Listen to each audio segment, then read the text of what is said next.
जी नमस्कार, आप देख रहे हैं SD News 24। मित्रों, इस दुख की घड़ी में हमारे बिहार विधानमंडल के दोनों दल के नेता, विधानसभा में प्रतिपक्ष के नेता माननीय विजय सिन्हा जी और विधान परिषद में प्रतिपक्ष के नेता माननीय सम्राट चौधरी जी, जिनको लगातार आप 2 दिनों से सदन के अंदर सरकार के खिलाफ मसरत के इस विषय पर लगातार संघर्ष करते हुए देखा है। दूसरी ओर हमारे पूर्व मुख्यमंत्री माननीय तारकिशोर प्रसाद जी, पूर्व मंत्री और वरिष्ठ नेता डॉक्टर प्रेम कुमार जी, पूर्व मंत्री श्री नीरज सिंह बबलू जी, पूर्व मंत्री श्री अमरेंद्र प्रताप सिंह जी, वरिष्ठ विधायक श्रीमती गायत्री देवी जी है और इस क्षेत्र के जाने माने हम लोग के सचेतक श्री जनक सिंह जी बीचों बीच है, माननीय प्रमोद जी पूर्व मंत्री, माननीय संजय सरावगी जी वरिष्ठ विधायक हैं, हमारे रामदयाल जी माननीय अध्यक्ष सारण जिला भाजपा के, मोतीलाल जी वरिष्ठ विधायक हैं भारतीय जनता पार्टी के, और इनके साथ लगभग 25 से 30 विधायक और इस पूरे क्षेत्र में घर घर जाकर मिले हैं। इन सब के बारे में माननीय उपेंद्र सिंह जी हैं, इन सब के संदर्भ में माननीय विजय सिन्हा जी और माननीय सम्राट चौधरी जी आपको संबोधित करेंगे। इस दुखद घटनाक्रम पर अपना वक्तव्य रखेंगे। मेरा सादर अनुरोध होगा माननीय विजय जी से, क्या और ये मामूली घटना है और बिहार में पहली बार इस तरह की घटना से इतनी मौतें जहरीली शराब से हुई है और ये जहरीली शराब से मौतें सत्ता संपोषित नरसंहार है। इतना बड़ा नरसंहार का खेल शासन प्रशासन में बैठे लोगों के संरक्षण में हो रहा है और सदन के अंदर सरकार की संवेदनहीनता प्रदर्शित हुआ है। सरकार जिस तरह से जहरीली शराब के मामले में बयान दे रहे हैं मुख्यमंत्री नीतीश कुमार जी और उप मुख्यमंत्री तेजस्वी यादव जी कि जो शराब पिएंगे वो मरेंगे, ये बड़ा ही दुखद बयान है। फिर जब आपने नीति बनाया, कानून बनाया, उसका पालन पुलिस पदाधिकारी और सरकार को करनी है, शासन प्रशासन में बैठे लोग को, और जब पालन नहीं कर रहे हैं तो जिम्मेवारी भी लेनी चाहिए। लेकिन जिम्मेवारी से ये लोग भाग रहे हैं। आज हम जिन परिवारों से जाके मिले हैं, छोटे छोटे बच्चे, उस मृतक की विधवा, और इस तरह के वातावरण के माहौल में पूरी मार्मिक आप लोग भी कवरेज किए हैं, लोग देखा है। मुख्यमंत्री जी इन परिवार को मुआवजा मिले, इनको रोजगार के अवसर में प्राथमिकता मिले, और आज आप लोगों के माध्यम से सरकार को स्पष्ट चेतावनी दे रहे हैं कि जहरीली शराब से 1000 लोगों से ज़्यादा की मृत्यु पूरे बिहार में है और यहाँ भी 100 के ऊपर का आंकड़ा टप चुका है। पोस्टमार्टम बहुत लोग को नहीं कराया, आनन फानन में दबाव डाल करके जलाने के लिए बाध्य किया गया। किसी को डरने की जरूरत नहीं है।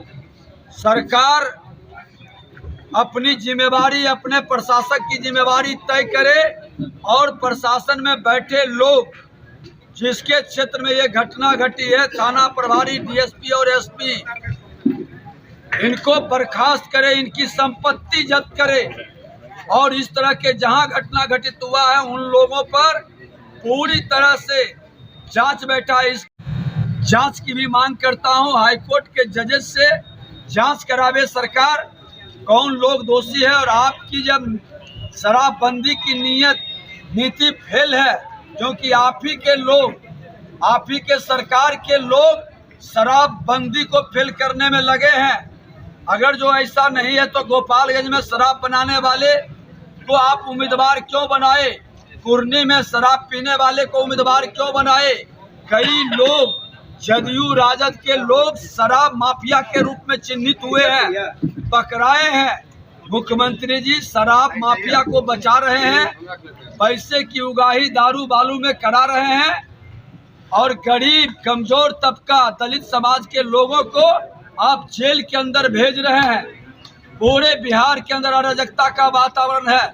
भारतीय जनता पार्टी विपक्ष में उस समय भी थे, हम लोग विपक्ष में थे, सत्ता में राजद और जदयू के लोग थे, लेकिन पूर्ण नशाबंदी की मांग हमने किया था, लेकिन इनका तंत्र फेल है। उस समय भी हमने सावधान किया था कि आपका तंत्र फेल है और आप ही के लोग माफिया दारू और बालू के माफिया है। आज वह साबित हो रहा है और खुल करके मुख्यमंत्री जी इसको हल्के वे में लेके खाना पूर्ति कर रहे हैं। जब तक मुआवजा नहीं मिलेगा जहरीली शराब से मरने वाले को या अपराधियों के गोली से मरने वाले को, तब तक सड़क से सदन तक लड़ाई लड़ेंगे। इनको अपनी नीति बदलनी होगी। ये बनाना होगा कि अगर जो इस तरह के मृत्यु होता है तो सरकार उसके मुआवजा और रोजगार के अवसर देने का काम करेगा। जिनका राजनीति में उनके पिताजी बड़े भाई श्रीमान लालू प्रसाद यादव जी और नीतीश कुमार जी की जोड़ी की राजनीति का ये सबसे बड़ा केंद्र बिंदु था। सीएम की कुर्सी के लिए उनकी भी भाषा आज वही निकली जो मुख्यमंत्री बोल रहे हैं कि जो पिएंगे वो मरेंगे। सत्ता लोलुपता के चरम पर ये लोग पहुंचे हैं और अगर जो इन लोगों का मुआवजा न्यायिक जांच का व्यवस्था नहीं बनाती है, नीतीश कुमार जी को नैतिकता के आधार पर इस्तीफा देनी चाहिए।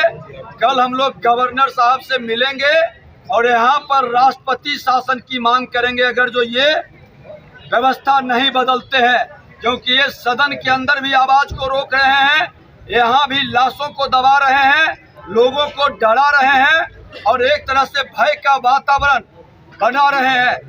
हत्या अपहरण लूट बलात्कार में भी बहुत सारी घटनाएं घट रही है, उसको दबाया जा रहा है, थाने के अंदर केस नहीं लिया जा रहा है। इन तमाम मामलों को लेकर के कल गवर्नर साहब से मिलेंगे और बिहार राष्ट्रपति शासन लगे, क्योंकि इनका इकबाल खत्म हो चुका है, कानून का राज समाप्त है।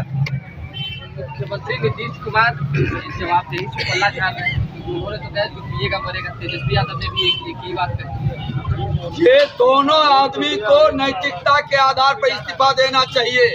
लाशें अभी तक पहुंच रही है, हम लोग जहां गए कहा कि अभी लाश आ ही रही है। इतना एक भी सत्ता पक्ष के लोग सरकार में बैठे हैं, उनको आकर के इनके साथ संवेदना प्रकट करनी चाहिए थी। सदन में और ताली बजा रहे हैं, सदन की संवेदना से इस पर बहस होनी चाहिए। जा रहा है सर, ये घटना जो हुई है पहली बार नहीं हुई है, तो आप और आपकी पार्टी क्या चाहती है कि ये शराबबंदी अभी चलती रहे या इसे अब खत्म करके इस व्यवस्था को जैसे पहले था उसे वापस लाया जाए? मैं विपक्ष में था और हमारा ही प्रस्ताव था। हम पूर्ण नशाबंदी के पक्ष में है, लेकिन उस समय भी हमने इनको सावधान किया था, सजग किया था मुख्यमंत्री नीतीश कुमार जी को कि आपका तंत्र कमजोर है, आपकी नीति तभी सफल होगी जब नीयत आपका ठीक रहेगा।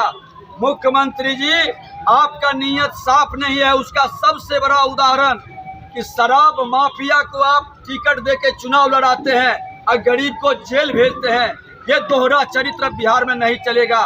सड़क से सदन तक लड़ाई लड़ेंगे। संशोधन चाहते हैं। मानवता के तौर पर राजनीति से हटकर हम लोग आज मृतक परिवार के लोगों से मिलने आए।